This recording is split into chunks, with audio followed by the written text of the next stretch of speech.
Excellencies, government officials, delegates, ladies and gentlemen. Firstly, a very warm welcome to all of you to Colombo, Sri Lanka. We are very happy to be hosting the South for Care Learning Hub on advancing decent work in the care economy in South Asia.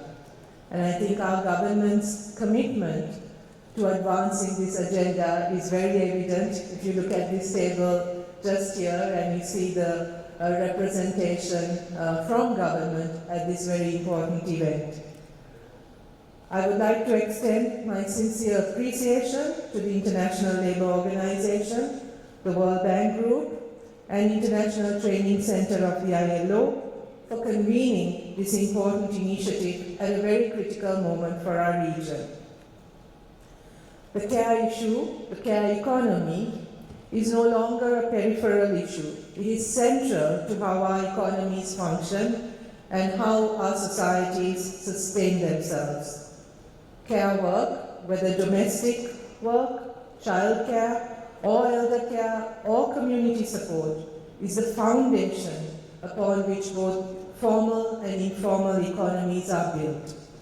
This, I think, is the fundamental fact that we really need to recognize here when we talk about care work, that this is not simply about providing child care services or elder care services or a strong social protection framework, important as it is.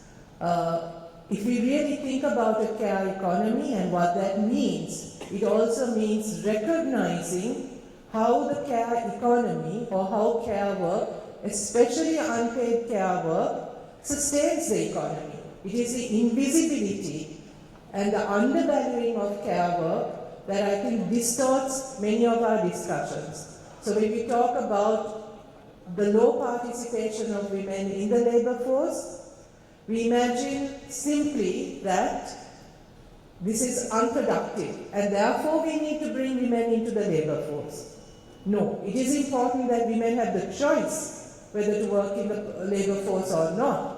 But we also have to recognize that the unpaid work that they do in sustaining families, in sustaining communities, eventually sustains our economy.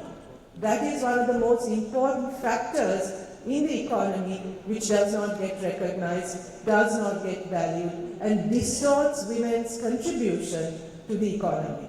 So I really think we need to move beyond those binaries or those categories where productive work is defined only in terms of paid work, and really recognize unpaid care work as also productive. I'm sure I'm really upsetting a lot of the economists in the room here, but I really think we need to rethink some of these categories and rethink the way in which we recognize and value unpaid care work. And I'm really pleased to see our Minister of Labour and our Deputy Minister of Labour here, and our Deputy Minister of, as you all know, Dr. Anya Jayanta wears two hats. He's also the Deputy Minister of Finance.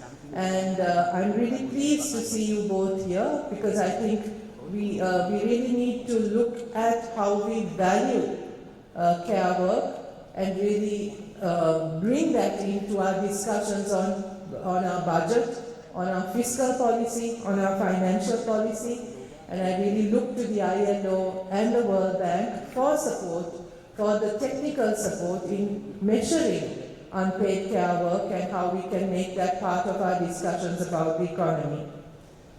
So globally, unpaid care responsibilities continues to be one of the most significant barriers to women's labor force participation. We know this has been underscored many times. Recent studies in Sri Lanka have also indicated this. Mr. Asela Dissanayake talked about the fact that Sri Lanka is uniquely placed to address this issue. We have achieved, well, let's rethink that. We say we have achieved gender parity when it comes to education, but if you look at recent statistics, Mr. Dissanayake, boys are falling behind. This is also something that is of concern to us. Recent A-level results were made public. And if you look at those statistics, 10% of girls have performed better at the A-levels than boys. In all fields, in all streams, this includes IT and the technology field, which surprised all of us. So I think we need to look at what is happening to the boys as well when we are talking about gender parity. And this is the anomaly in our society, where our girls are performing so well in education, yet where we have high rates of domestic violence, high levels of alcoholism, high levels of women dropping out of the labor force because of care work and care responsibilities. So I think in many ways, Sri Lanka is a unique, provides a unique context in which we can really examine and understand the complexities of what it means when we talk about a care economy, and we talk about making paid and unpaid care work central to our policies on the economy. So I think what I would really urge this gathering to do is not to consider the invisibility of care work as incidental or accidental even. It is structural. And this is a key feminist issue which has been raised by feminist economists worldwide for many generations. That the issue of unpaid care work is a structural issue, it is a feminist issue, and it must be addressed. We have long argued that economic systems depend on this hidden labor, on making care work invisible. This is how profits are made. I think we need to understand this, we need to recognize this, and as long as we refuse to see this as a structural issue, we will be only addressing once more the superficial, the sort of performative aspects of what it means to really center a care economy in our economic considerations. We also need, I think, particularly in South Asia, to recognize the intersection between unpaid care work and informal labor. Across South Asia, millions of women engage in informal sectors, street vending, domestic work, subsistence agriculture, contributing significantly to national economies and global supply chains. So again, when we talk about low participation of women in the labor force, I think we need to understand women's participation in the informal labor market and understand why it is that women are concentrated in low-paying jobs, in unpaid jobs, and in informal jobs. This, I think, is the crux of the matter. It is not because women are not working. I think all of us women here know that that's not true. And if you talk to any woman, even in the poorest family, they're not being unproductive, they're not sitting at home doing nothing. It is a question of what kind of work they do, and the fact that our mainstream economies and policies fail to recognize the work that they do as productive.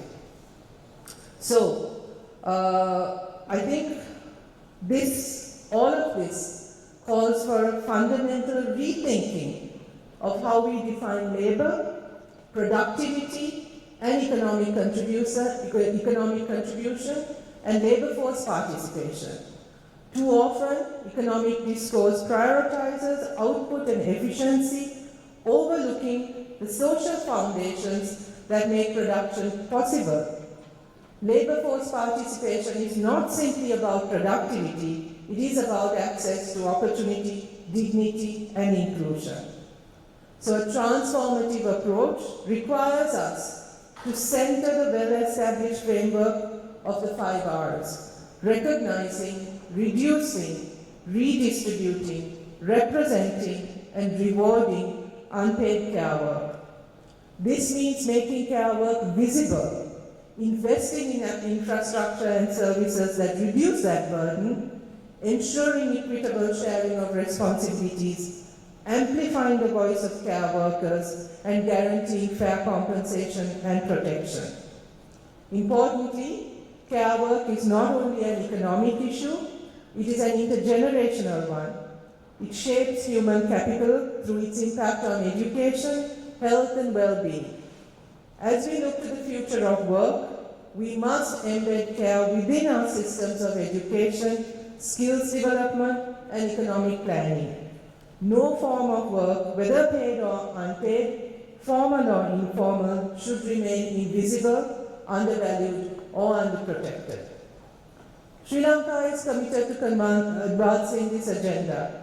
The government, through the Ministry of Women and Child Affairs, as was mentioned, is currently engaging with relevant stakeholders to develop a national policy on unpaid care work.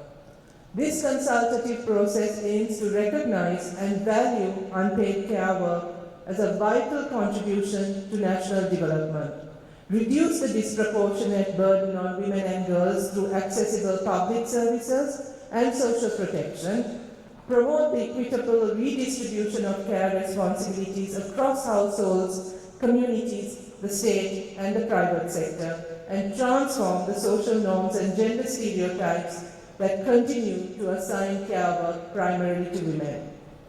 The South for Care Learning Hub provides a valuable platform to advance this work by sharing knowledge, strengthening capacities, and identifying pathways for regional collaboration, one that is, I think, becoming more and more significant and more important.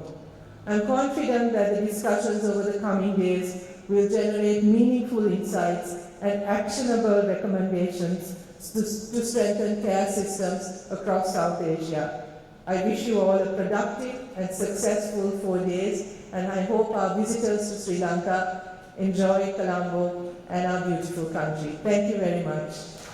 Honorable Prime Minister.